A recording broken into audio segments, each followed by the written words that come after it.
जय गुरुदेव, जय माता जी, जय गायत्री माता। गुरुदेव माता जी और गायत्री माता की सूक्ष्म उपस्थिति में श्रीमद् भागवतम में आगे वर्णित है ईश प्रेम के महान दूत तथा पवित्र भगवान नाम के समूह कीर्तन के प्रवर्तक भगवान श्री चैतन्य महाप्रभु बंगाल प्रांत के नवद्वीप नगर के श्रीधाम मायापुर नामक स्थान में पूर्णिमा की संध्या को शकाब्द में अवतरित हुए।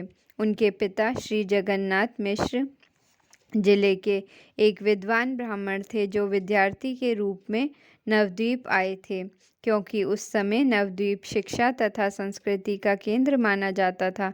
वे नवद्वीप के महान विद्वान श्रील नीलांबर चक्रवर्ती की पुत्री श्रीमती शची देवी से विवाह करने के बाद गंगा नदी के तट पर निवास करने लगे।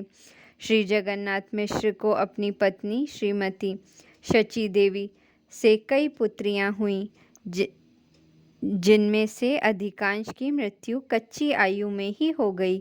दो पुत्र श्री विश्वरूप तथा विश्वभर बचे रहे, जो उनके वात्सल्य प्यार के पात्र बने रहे। श्री विश्वभर उनके 10वें तथा सबसे छोटे संतान थे, जो आगे चलकर निमाई पंडित के नाम से विख्यात हुए और संन्यास आश्रम ग्रहण करने के बाद भगवान श्री चैतन्य महाप्रभु कहलाए। भगवान श्री चैतन्य महाप्रभु ने कई वर्षों तक अपनी दिव्य लीलाएं प्रदर्शित की और उनके पश्चात शकाब्द में वे पुरी के अंतर्धर्य हो गए। वे अपने प्रथम 24 वर्षों तक विद्यार्थी तथा गृहस्थ के रूप में नवद्वीप में रहे। उनकी पहली पत्नी श्रीमती लक्ष्मी प्रिया थी, जिनकी मृत्यु अल्प आयु में हो गई जब महाप्रभु अपने नगर से बाहर गए हुए थे। जब वे पूर्वी बंगाल से लौटकर आए तो उनकी माता ने उनसे दूसरा ब्याह करने का आग्रह किया, जिसे उन्होंने मना कर किया। उनकी दूसरी पत्नी का नाम जिसे उन्होंने मान लिया। उनकी दूसरी पत्नी का नाम श्रीमती विष्णुप्रिया देवी था, जिन्हें आजीवन अपने स्वामी का वियोग सहना पड़ा, क्योंकि उन्होंने 24 वर्ष की आयु से संन्यास ग्रहण कर लिया। जब श्रीमती विष्णुप्रिया मुश्किल से 16 वर्ष की थी, संन्यास ग्रहण करने के बाद महाप्रभु ने अपनी माता श्रीमती शची देवी के आग्रह पर जगन्नाथपुरी को अपनी कर्मभूमि बना लिया। श्री भगवान वहाँ पर 24 वर्षों तक रहे, जिनमें से उन्होंने 6 वर्ष भारत में श्रीमद् भागवतम का उपदेश देते हुए निरंतर भ्रमण करने में बिताया। भगवान श्री चैतन्य ने न केवल श्रीमद् भागवतम का उपदेश दिया, अपितु श्रीमद् भगवद गीता का भी अत्यंत व्यवहारिक ढंग से प्रचार किया। श्रीमद् भगवद गीता में भगवान श्री कृष्ण को परम भगवान के रूप में अंकित किया गया है। दिव्य ज्ञान के इस महान ग्रंथ में उनका अंतिम उपदेश यह है कि मनुष्य को समस्त धार्मिक कर्तव्यों की समस्त विधियों को त्याग कर उनको भगवान श्री कृष्ण का ही एकमात्र पूजनीय स्वामी के रूप में स्वीकार करना चाहिए। फिर उन्होंने अपने सभी भक्तों को आश्वस्त किया कि वे समस्त पापों से उनकी रक्षा करेंगे, अतः उन्हें किसी प्रकार की चिंता नहीं करनी चाहिए। दुर्भाग्यवश भगवान श्री कृष्ण के प्रत्यक्ष आदेश तथा श्रीमद् भागवत गीता के उपदेश के बावजूद अल्पज्ञानी मनुष्य भ्रमवश उन्हें मात्र एक महान ऐतिहासिक व्यक्ति मान लेते हैं, अतएव वे उन्हें आदि भगवान के रूप में स्वीकार नहीं कर सकते। ऐसे अल्पज्ञ मनुष्य अनेक अभक्तों द्वारा भ्रमित किए जाते हैं। इस प्रकार बड़े बड़े विद्वानों तक ने श्रीमद् भागवत गीता के उपदेशों की गलत व्याख्या की। भगवान श्री कृष्ण के अप्रकट होने के पश्चात अनेक बहुसूत्र पंडितों ने श्रीमद् भागवत गीता पर सैकड़ों टीकाएं की हैं और इनमें से प्राय प्रत्येक टीका स्वयं से स्वार्थ से प्रेरित है, स्वयं के स्वार्थ से प्रेरित है। भगवान श्री चैतन्य महाप्रभु साक्षात भगवान श्री कृष्ण हैं, किंतु इस बार वे जनमानस को तथा साथ ही धर्मविदों एवं दार्शनिकों को समस्त कारणों के कारण आदि भगवान श्री कृष्ण की दिव्य स्थिति के विषय में उपदेश देने हेतु श्री भागवत भगवान के एक महान भक्त के रूप में प्रकट हुए। उनके उपदेश का सार यह है कि वृंदावन में ब्रज के राजानंद महाराज के पुत्र के रूप में प्रकट होने वाले भगवान श्री कृष्ण पूर्ण पुरुषोत्तम भगवान परमेश्वर हैं और सबके द्वारा पूज्य हैं।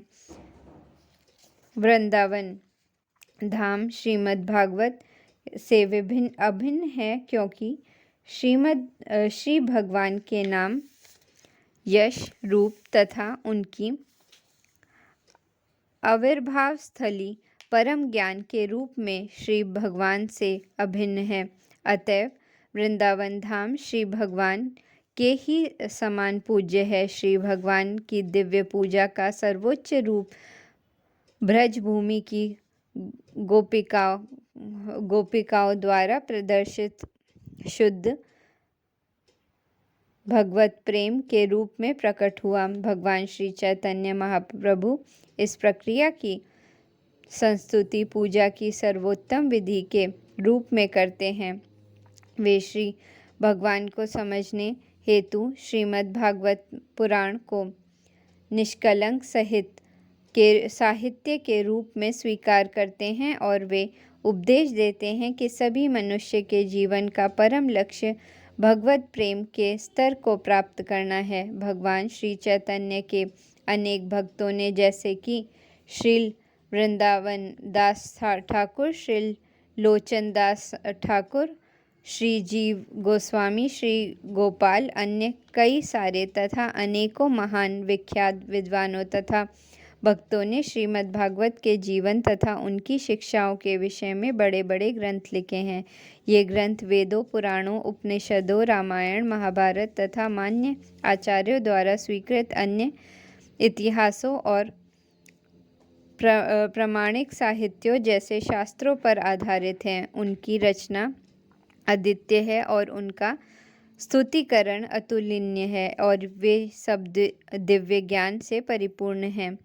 दुर्भाग्यवश विश्व के लोग अब भी उनसे अनभिज्ञ हैं, किंतु जब ये साहित्य, जो मुख्य रूप से संस्कृत तथा बंगला में है, विश्व के सामने प्रकाश में आएगा और जब विचारशील लोगों के समक्ष प्रस्तुत होगा, तब यह संसार भारत के गौरव तथा प्रेम संदेश से और आगे उठाया जाएगा, जो आचार्यों की गुरु शिष्य परंपरा से स्वीकृत न होने वाली विविध भ्रामक विधियों द्वारा शांति तथा संपन्नता की प्राप्ति के व्यर्थ प्रयास में लगा हुआ है। भगवान श्री चैतन्य महाप्रभु के जीवन तथा उपदेशों के इस संक्षिप्त वर्णन के पाठक शील वृंदावन दास ठाकुर कृत श्री चैतन्य भागवत तथा श्रील कृष्णदास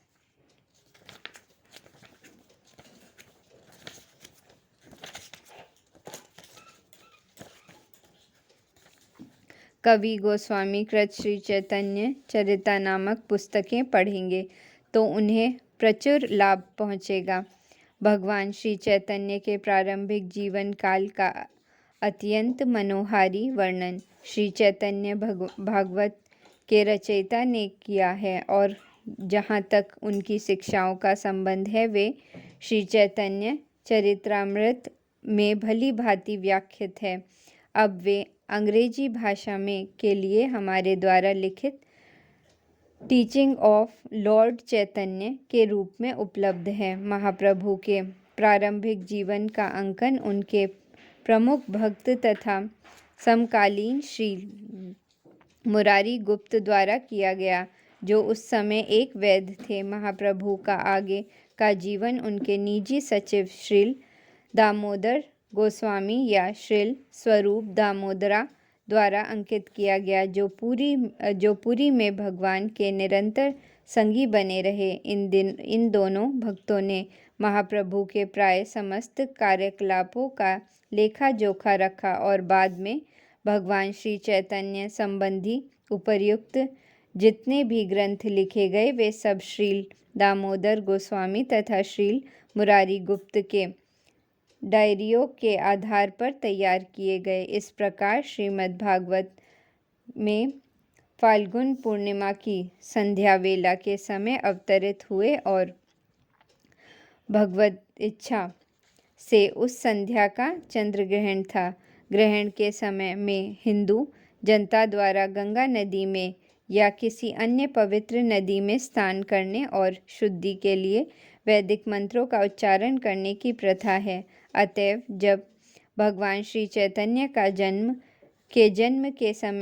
का जन्म हुआ उस समय संपूर्ण भारतवर्ष हरे कृष्ण हरे राम की दिव्य ध्वनि से गूंज रहा था। श्री भगवान के ये 16 नाम अनेक पुराणों तथा उपनिषदों में उल्लेखित हैं और इस युग में तारक ब्रह्म नाम में वर्णित हैं। शास्त्रों का अभिमत है कि यदि श्री भगवान के इस पवित्र नामों का निरपराध भाव से जब कीर्तन किया जाए तो इससे पतित जीवों का भवबंधन से उद्धार हो सकता है। भारत में तथा अन्यत्र श्री भगवान के असंख्य नाम हैं और वे सभी समान रूप से उत्तम हैं, क्योंकि वे सभी पूर्ण पुरुषोत्तम भगवान के सूचक हैं। क्योंकि ये 16 नाम इस युग के लिए विशेष रूप से संस्तुत हैं, अतः लोगों को इनका लाभ उठाना चाहिए और उन महान आचार्यों के पथ का अनुसरण करना चाहिए जिन्होंने प्रामाणिक शास्त्रों के नियमों का पालन करते हुए सफलता प्राप्त की है। महाप्रभु का आविर्भाव तथा चंद्र ग्रहण का एक साथ घटित होना श्री भगवान के विशिष्ट उद्देश्य का सूचक है। यह उद्देश्य था इस कलह के युग में भगवान कीर्तन की महत्ता का प्रचार करना। इस वर्तमान युग में छोटी छोटी बातों पर भी कलह होने लगती है। शास्त्रों ने इस युग के लिए अनुभूति के सामान्य मंच की स्तुति की है, जो है श्री भगवान के पवित्र नामों का कीर्तन करना। मनुष्य अपनी अपनी भाषा में तथा मधुर गीतों के द्वारा श्री भगवान की महिमा का गायन करने हेतु सभाएं कर सकते हैं, और यदि ऐसी सभाएं निरंतर की जाएं तो निश्चित यह है कि सभी भाग लेने वालों को किसी कठिन विधि का पालन किए बिना ही क्रमश आध्यात्मिक पूर्णता प्राप्त होगी। ऐसी सभाओं में सभी लोग, विद्वान तथा मूर्ख, धनी तथा निर्धन, हिंदू तथा मुसलमान, अंग्रेज तथा भारतीय, सभी लोग इन सभाओं को कर सकते हैं और इस प्रकार वे अपने हृदय में दर्पणों से भौतिक संसर्ग की धूल को साफ कर सकते हैं। श्री भगवान के उपदेश की पूर्ति के लिए विश्व के सभी लोगों को चाहिए कि वे पवित्र भगवान नाम को मनुष्य जाति के लिए सार्वभौमिक धर्म के सर्वसामान्य मंच के रूप में स्वीकार करें। अर्थात कहा जा सकता है कि भगवान श्री चैतन्य महाप्रभु के अवतरण के साथ ही 7 पवित्र नाम का भी अवतरण हुआ है। अभी महाप्रभु अपनी माता की गोद में ही थे कि जब जब उनके पास एकत्र महिलाएं पवित्र नाम का कीर्तन करती और तालियां बजाती तो वे अपना रोना बंद कर देते।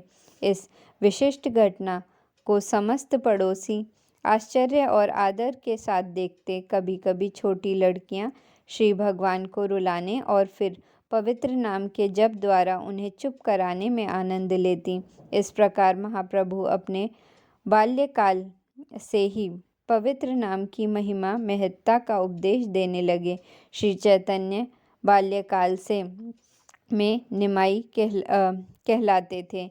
यह नाम उनकी प्यारी माता द्वारा रखा गया था क्योंकि महाप्रभु का जन्म उनके पिता के घर के आंगन में उगे एक नीम के वृक्ष के नीचे हुआ था।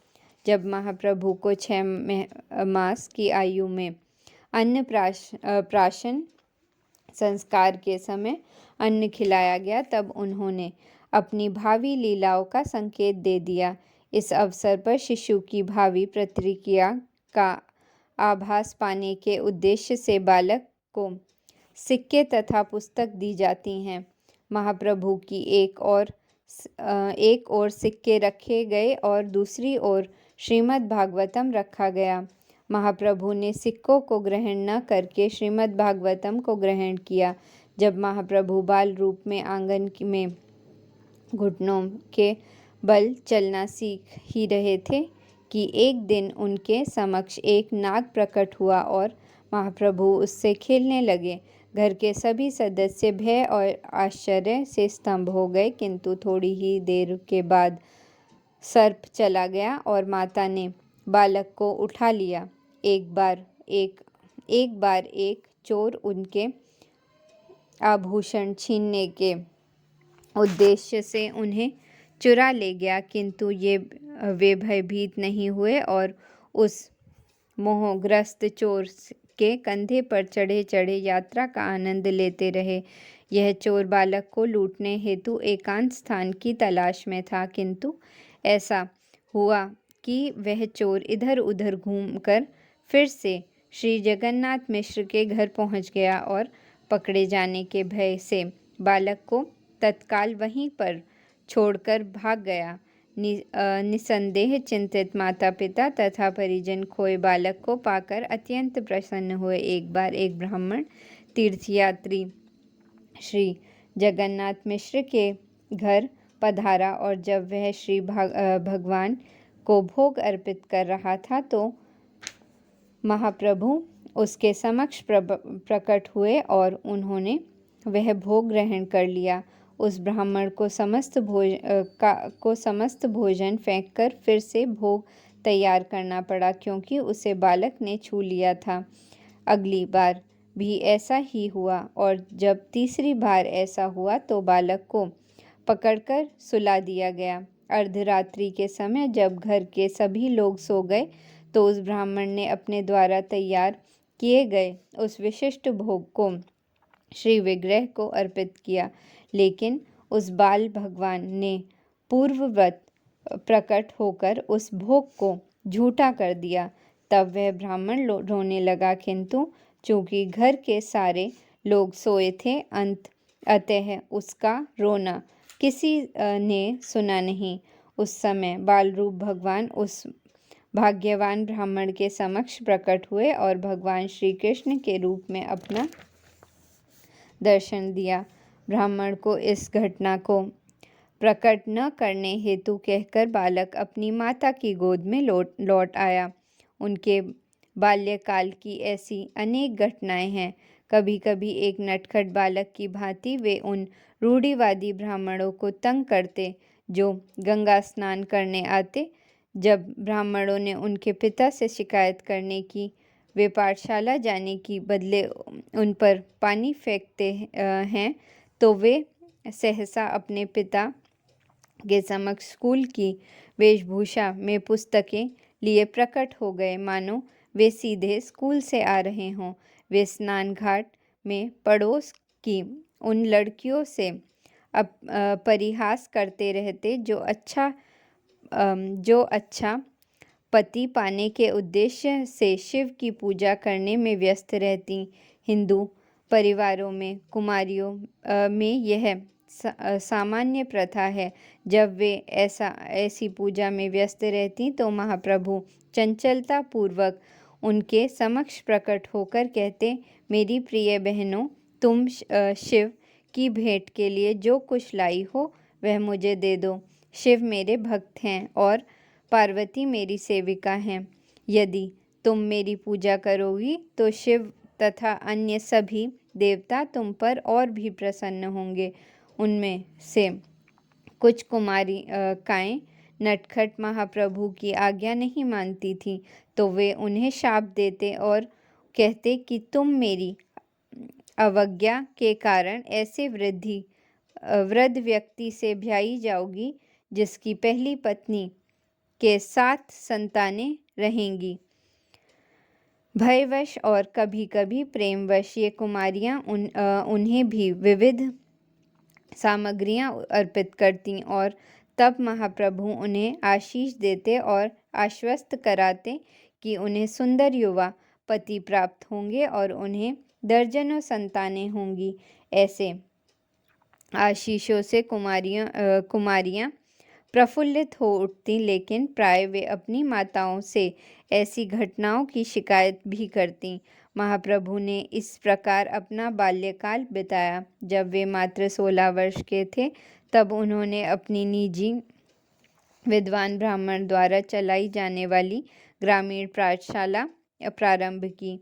वे इस पाठशाला में व्याकरण पढ़ाते समय भी केवल भगवान श्री कृष्ण की व्याख्या करते। बाद में महाप्रभु को प्रसन्न करने हेतु श्रील जीव गोस्वामी ने एक संस्कृत व्याकरण तैयार किया जिसमें व्याकरण के सारे नियमों को श्री भगवान के पवित्र नामों के उदाहरणों द्वारा समझाया गया था। यह व्याकरण अब भी प्रचलित है।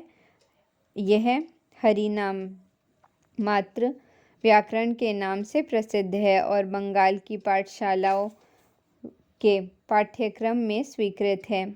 इसी समय केशव कश्मीरी नाम एक विद्वान काश्मीरी पंडित शास्त्रों पर शास्त्रार्थ करने हेतु नवद्वीप आया। यह पंडित द्विजवी था और वह भारत के सभी विद्या केंद्रों का भ्रमण कर चुका था।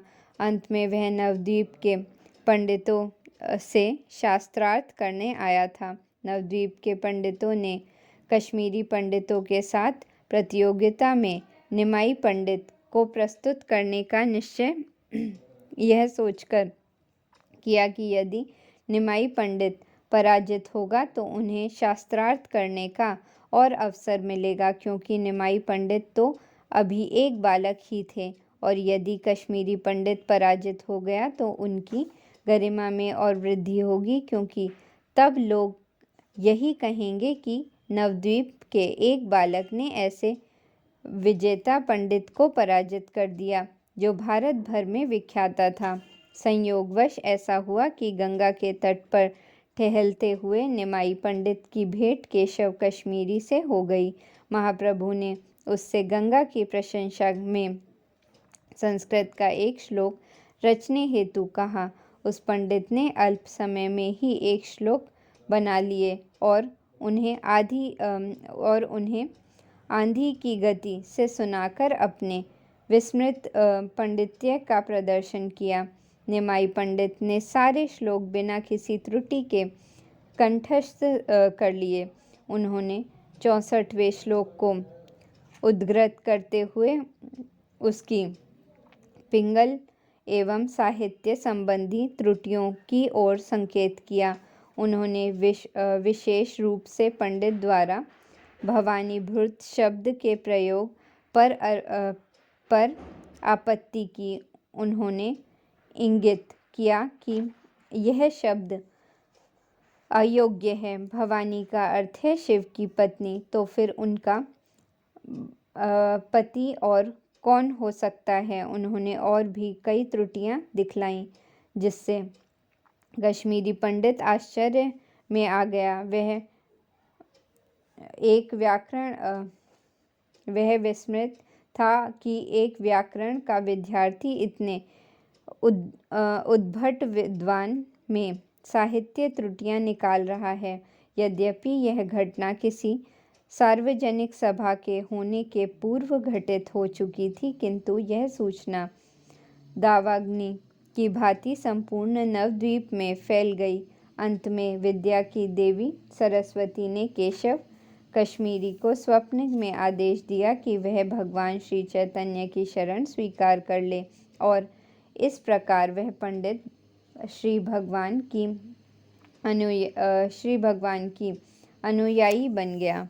फिर महाप्रभु का विवाह अत्यंत धूमधाम से संपन्न हुआ और उस समय वे नवद्वीप में श्री भगवान के पवित्र नाम के सामूहिक कीर्तन का प्रचार करने लगे।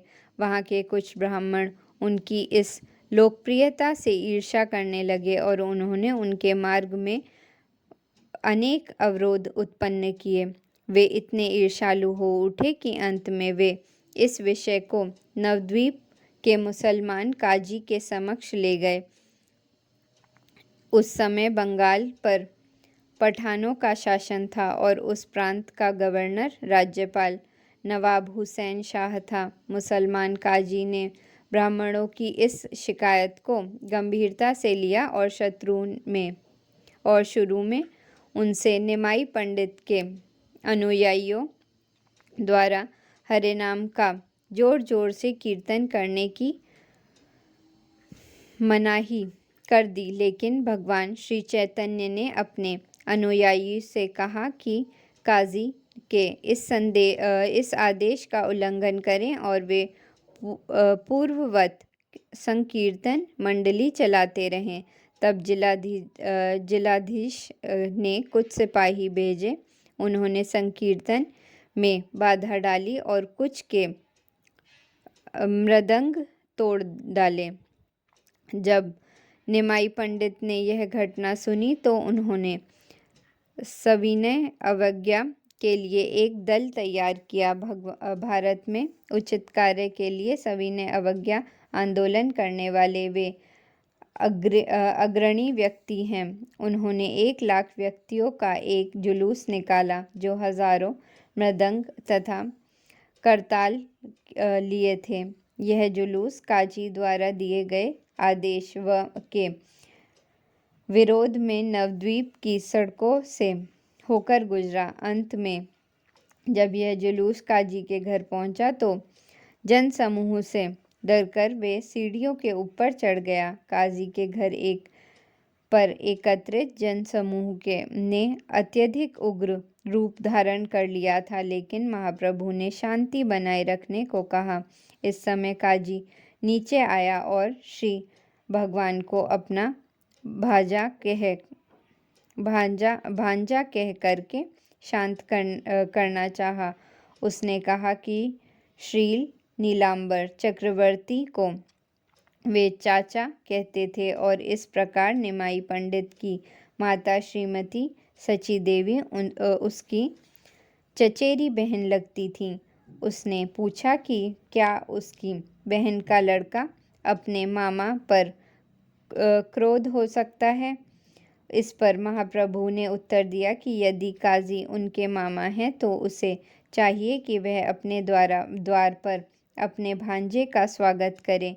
इस प्रकार यह विवाद समाप्त हो गया और दोनों विद्वानों में कुरान तथा हिंदू शास्त्रों के विषय में लंबी चर्चा चलने लगी। महाप्रभु ने गोवध का प्रश्न उठाया और काजी ने कुरान का संदर्भ देते हुए सही उत्तर दिया। बदले में काजी ने भी महाप्रभु से वेदों में गोमेध यज्ञ के विषय में प्रश्न पूछा, जिसका उत्तर महाप्रभु ने यह दिया कि वेदों में उल्लेखित ऐसा यज्ञ वास्तव में गोवध नहीं है।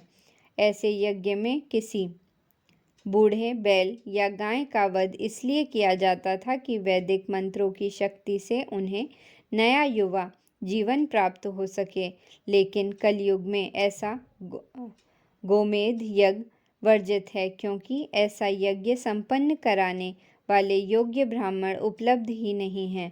वास्तुतः कलयुग में ऐसे सभी यज्ञ वर्जित हैं, क्योंकि ये यज्ञ अल्पज्ञ पुरुषों के व्यर्थ प्रयास मात्र हैं। कलयुग में समस्त व्यवहारिक उद्देश्यों के लिए एकमात्र संकीर्तन यज्ञ की संस्तुति की गई है।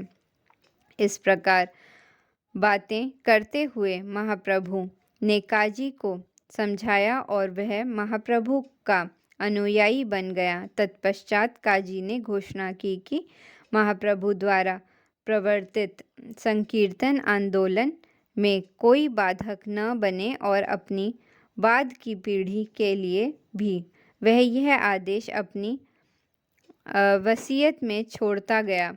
आज भी इस काजी की कब्र नवद्वीप क्षेत्र में स्थित है और हिंदू यात्री वहां जाकर प्रणाम करते हैं। काजी के वंशज वहां के निवासी हैं और उन्होंने हिंदू मुस्लिम दंगों के समय भी संकीर्तन का कोई विरोध नहीं किया।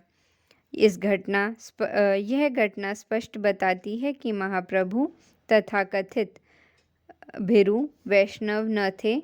वैष्णव श्री भगवान का एक निर्भीक भक्त होता है और न्याय संगत उद्देश्य के लिए वह कोई भी उचित कदम उठा सकता था।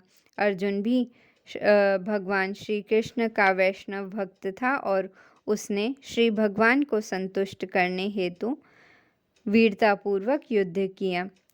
इसी प्रकार व्रजांगंजी या हनुमान भी भगवान श्री राम के भक्त थे और उन्होंने रावण के अभक्त दल को अच्छा पाठ पढ़ाया।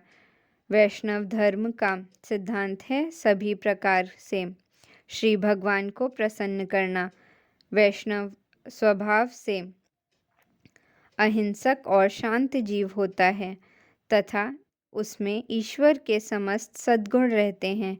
किंतु जब कोई अभक्त श्री भगवान या उनके भक्तों की निंदा करता है तो वैष्णव कभी भी ऐसी धृष्टता को सहन नहीं करता।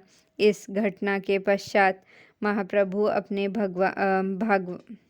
भागवत धर्म या संकीर्तन आंदोलन का और तेजी से उपदेश तथा प्रचार करने लगे और जो भी युग धर्म के इस प्रचार के विरुद्ध खड़ा हुआ उसे विविध प्रकार की प्रताड़नाओं और दंडित किया गया। चापल तथा गोपाल नामक दो ब्राह्मण महाशय जो महाप्रभु के मामा भी लगते थे, वे दंड के रूप में कोढ़ से ग्रस्त हो गए। किंतु बाद में जब उन्होंने पश्चाताप किया तो श्री भगवान ने उन्हें अपनी शरण में ले लिया। अपने उपदेश कार्य के दौरान वे नित्य ही द्वार द्वार जाकर श्रीमद् भागवतम का उपदेश करने लगे हेतु अपने अनुयायियों को भजते थे, जिनमें उनकी मंडली के दो प्रमुख व्यक्ति शील नित्यानंद प्रभु तथा शील ठाकुर हरिदास भी सम्मिलित होते थे। समस्त नवद्वीप उनके संकीर्तन आंदोलन से अनुप्राणित था और उनका मुख्य कार्यालय उनके दो प्रमुख गृहस्थ भक्तों श्रीवास ठाकुर तथा शील अद्वैत प्रभु के घर में स्थित था। ये दोनों ब्राह्मण जाति के विद्वान मुखिया थे जो भगवान श्री चैतन्य के आंदोलन के प्रबल समर्थक थे। श्रील अद्वैत प्रभु श्री भगवान के अवतरण के लिए मुख्य रूप से जिम्मेदार थे। जब श्रील अद्वैत प्रभु ने देखा कि समस्त मानव समाज भौतिक कायाकल्पों से भरा है और भक्ति से विहीन है, तो जो मानव जाति को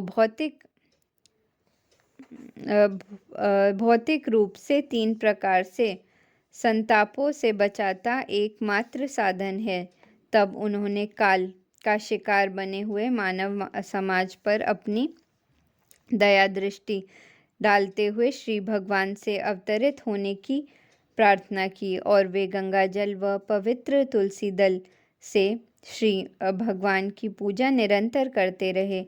जहाँ तक संकीर्तन आंदोलन के उपदेश कार्य का संबंध था, महाप्रभु का आदेश था कि प्रत्येक व्यक्ति नित्य अपना भाग पूरा करे।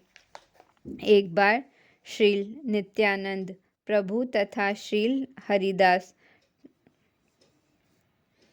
ठाकुर मुख्य सड़क पर जा रहे थे तो उन्होंने सामने ही एकत्र शोर मचाती भीड़ देखी। राहगीरों ने पूछने पर उन्हें पता चला कि जगाई तथा माधाई नामक दो भाई शराब पीकर उपद्रव मचा रहे हैं। उन्होंने यह भी सुना कि वे दोनों भाई सम्मानित ब्राह्मण परिवार में जन्मे हैं, किंतु कुसंगति के कारण वे अत्यंत पतित बन गए हैं। वे न केवल शराबी थे अपितु मांस भक्षक, व्यभिचारी, डाकू तथा सभी प्रकार के पाप करने वाले थे। श्रील नित्यानंद प्रभु ने उनकी संपूर्ण कहानी सुनी और यह निश्चय किया कि सर्वप्रथम इन दोनों पतितात्माओं का उद्धार होना चाहिए। यदि इन दोनों को पापमय जीवन से उबार लिया जाए तो भगवान श्री चैतन्य का अच्छा नाम और भी महिमा मंडित हो जाएगी। इस प्रकार सोचते हुए श्रील नित्यानंद प्रभु तथा हरिदास दोनों ही भीड़ के बीच से घुसते हुए वहां गए और दोनों भाइयों से भगवान श्री हरि का नाम जपने हेतु कहा। इस प्रार्थना पर नशे की हालत में वे दोनों भाई आग बबूला हो उठे और नित्यानंद प्रभु को भद्दी भद्दी गालियां दी। दोनों भाइयों ने दूर तक उनका पीछा किया। जब शाम को महाप्रभु के समक्ष उपदेश कार्य की सूचना प्रस्तुत की गई तो महाप्रभु को यह जानकर प्रसन्नता हुई कि श्रील नित्यानंद तथा श्रील हरिदास ने ऐसे दो मूर्खों का उद्धार करने का प्रयत्न किया है। दूसरे दिन श्रील नित्यानंद प्रभु इन दोनों भाइयों को मिलने गए और जब वे उनके पास पहुंचे तो उनमें से एक ने उनको मिट्टी के बर्तन का एक टुकड़ा मारा। वह उनके मस्तक पर जाकर लगा और उसमें तुरंत खून बहने लगा। लेकिन श्रील नित्यानंद इतने दयालु थे कि इस घटना से उनसे विरोध की भावना न आई। उनमें, चलो कोई बात नहीं कि तुमने मुझ पर पत्थर फेंका, इतने पर भी मैं तुमसे प्रार्थना करता हूँ कि तुम भगवान श्री हरि के पावन नाम का उच्चारण करो। उन भाइयों में से एक जगाई श्रील नित्यानंद प्रभु के इस आचरण को देखकर विस्मित हुआ और वह तुरंत उनके पैरों पर गिरकर अपने पापी भाई को क्षमा कहने की विनती करने लगा। जब माधाई ने पुनः श्रील नित्यानंद प्रभु पर प्रहार करना चाहा तो जगाई ने उसे रोका और उनके चरणों पर गिरने हेतु उससे विनती की। इस बीच श्रील नित्यानंद प्रभु को चोट लगने की जानकारी महाप्रभु तक पहुंच गई और वे तुरंत ही अत्यंत कुपित होकर उस स्थान पर जा पहुँचे। श्री भगवान ने तुरंत ही उन पापियों का वध करने हेतु अपने सुदर्शन चक्र का आवाहन किया, लेकिन श्री नित्यानंद ने उन्हें उनके उद्देश्य की याद दिलाई। श्री भगवान का उद्देश्य कलयुग के आशाहीन पतितों का उद्धार करना था और जगाई तथा मदाई दोनों भाई ऐसे पतितों के विलक्षण उदाहरण थे। इस युग की 90% जनता उच्च कुल में जन्म लेने तथा सांसारिक सम्मान प्राप्त करने के बावजूद भी इन दिनों भाइयों के समान है। प्रामाणिक शास्त्रों का निर्णय है कि इस युग की समस्त जनता निम्नतम शूद्र गुणों वाली और इससे भी नीचे होगी। यहाँ यह ध्यान रखना होगा कि श्री चैतन्य महाप्रभु ने कभी जन्म के आधार पर परंपरागत जाति तथा प्रथा को स्वीकार नहीं किया, अपितु उन्होंने किसी के स्वरूप वास्तविक पहचान के विषय में शास्त्रों के निर्णय को भी पुरजोर पालन किया है। जब श्री भगवान अपने सुदर्शन चक्र का आवाहन कर रहे थे तो श्री नित्यानंद उनसे दोनों भाइयों को क्षमा करने का अनुनय करने लगे। तब तब तो वे दोनों भाई श्री भगवान के चरणों में आकर गिर पड़े और अपने इस अभद्र आचरण के लिए उसने क्षमा मांगने लगे। नित्यानंद प्रभु ने भी प्रायश्चित करने वाले उन जीवों को स्वीकारने हेतु प्रार्थना की और महाप्रभु ने उन दोनों को इस शर्त पर अपनाने को स्वीकार किया कि अब वे अपने पाप कर्मों तथा व्यसनों का सर्वथा परित्याग कर देंगे। इस पर दोनों भाई सहमत हो गए और उन्होंने अपने सभी पापमय आदतों को छोड़ देने का वचन दिया। श्री दयालु भगवान ने उन्हें स्वीकार कर लिया और फिर कभी उनके विगत दुष्कर्मों का उल्लेख नहीं किया। यह भगवान श्री चैतन्य का विशिष्ट दया भाव है। इस युग में कोई भी यह नहीं कह सकता कि वह पाप से मुक्त है। किसी के लिए भी ऐसा कह पाना असंभव है, लेकिन भगवान श्री चैतन्य सभी प्रकार के पापी व्यक्तियों को इस शर्त के साथ स्वीकार करते हैं कि वे प्रामाणिक गुरु से दीक्षा लेने के उपरांत पापमय आदतों से विगत होने की प्रतिज्ञा करें।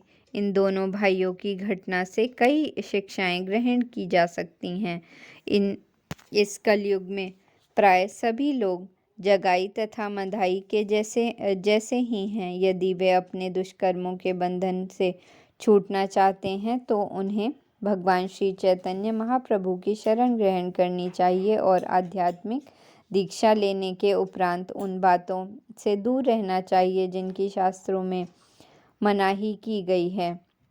श्री भगवान ने श्रील रूप गोस्वामी को जो शिक्षाएं दी हैं उनमें इस निषेधात्मक नियमों का वर्णन है। अपने गृहस्थ जीवन में महाप्रभु ने अधिक चमत्कार नहीं दिखाए जिनकी आशा ऐसे महापुरुषों से की जाती है, लेकिन एक बार श्रीनिवास ठाकुर के घर में जब संकीर्तन अपनी चरम सीमा पर था तब उन्होंने एक आश्चर्यजनक चमत्कार अवश्य किया था।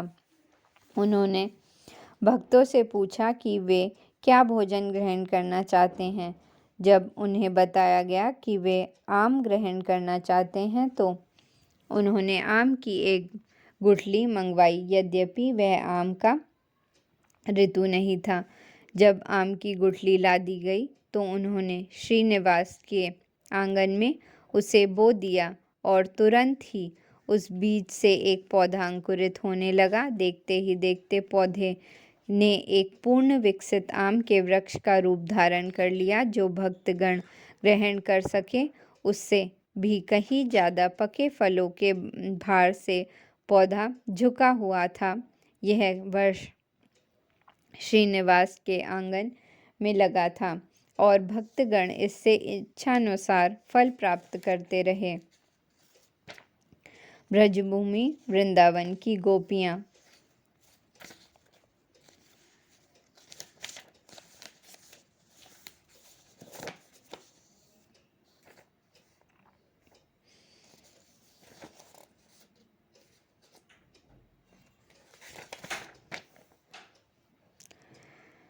जय गुरुदेव, जय माता जी, जय गायत्री माता।